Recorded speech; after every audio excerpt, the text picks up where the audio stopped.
Après que les enfants d'Israël furent entrés en Canaan et que la guerre eut cessé, tout le peuple se rassembla à Shilo pour y dresser la tente d'assignation. Josué 18, 1. Élie, le souverain sacrificateur, était vieux et ses deux fils étaient pervers. Ils ne connaissaient pas Dieu et cependant ils servaient comme prêtres. Élie ne fit rien pour remédier à cette situation, car il honorait bien plus ses fils que Dieu lui-même. À cause de tout cela, un homme de Dieu prophétisa plus tard en ces mots. Tu verras un adversaire dans ma demeure, tandis qu'Israël sera comblé de bien par l'Éternel. Et il n'y aura plus jamais de vieillard dans ta maison. 1 Samuel 2, 32. Le jeune Samuel était au service de l'Éternel devant Élie. La parole de l'Éternel était rare en ce temps-là. Les visions n'étaient pas fréquentes. En ce même temps, Élie, qui commençait à avoir les yeux troubles et ne pouvait plus voir, était couché à sa place. La lampe de Dieu n'était pas encore éteinte et Samuel était couché dans le temple de l'Éternel, où était l'arche de Dieu. Alors l'Éternel appela Samuel. Il répondit, « Me voici. » 1 Samuel 3, 1, 4. Dans le sanctuaire de Dieu, la lampe placée devant l'arche n'était pas encore éteinte. Cependant, vue de l'extérieur, l'aspect de la tente semblait inchangé. Il ne laissait pas supposer que Dieu allait bientôt se retirer de ce lieu. Ce fut aussi à ce moment-là que Dieu appela Samuel au lieu d'Élie. Il ne donna pas sa parole à Élie, mais à Samuel. Il mit Élie de côté et choisit l'enfant Samuel. Il l'établit comme prophète en Israël. 1 Samuel 3, 20. Quelque temps après, l'arche fut retirée de la tente qui était à Shilo.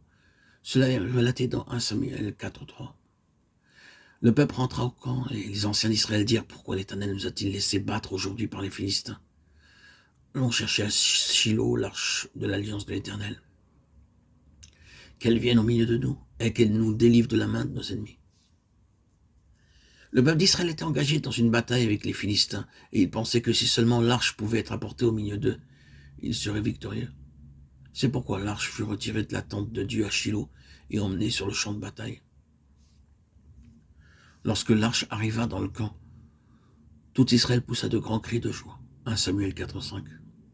Nous voyons ainsi que dans des temps de difficulté, le peuple pensait bénéficier de quelques avantages en possédant l'arche. Mais en définitive, même l'arche fut prise. Ils supposaient qu'en ayant l'arche avec eux, Dieu serait tenu de les aider, car pouvait-il les abandonner? Cependant, Dieu n'agit pas selon leur attente. Il permit leur défaite et même la prise de l'arche par leurs ennemis.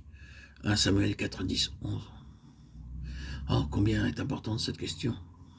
Si quelqu'un s'imagine pouvoir être victorieux en répétant en vain des paroles telles que « Au nom du Seigneur », Dieu est certainement avec nous. Il commet là la même erreur que firent les Israélites. La nation d'Israël furent battus par les Philistins parce qu'ils avaient oublié de régler la question de leur péché. Ils ne s'étaient pas souvenus que tant que leur péché n'était pas réglé, ils ne pourraient jamais être victorieux. Ils ignoraient leur état de rébellion à l'égard de Dieu, tandis qu'ils rêvaient à la victoire en apportant l'arche au milieu d'eux. Ils se trompaient de façon tragique. Nul ne peut avoir recours à l'arche de cette façon. Rappelons-nous toujours, frères et sœurs en Christ bien-aimés, que les choses spirituelles ne sont pas matière à pouvoir être utilisées par la chair. Le nom de Christ ne pourra jamais être d'aucun secours à la chair. Si quelqu'un pense tirer quelques avantages des choses spirituelles ou se servir du nom du Seigneur, il sera totalement défait. Ne sachant pas que la gloire du Seigneur s'était déjà retirée, le peuple d'Israël pensait pouvoir se servir de l'arche de Dieu. Dieu toutefois permit que son arche soit prise.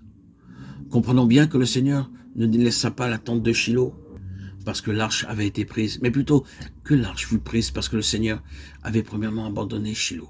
Psaume 78, 60, 61. Une fois parti de Shilo, l'arche de Dieu n'y retourna plus jamais.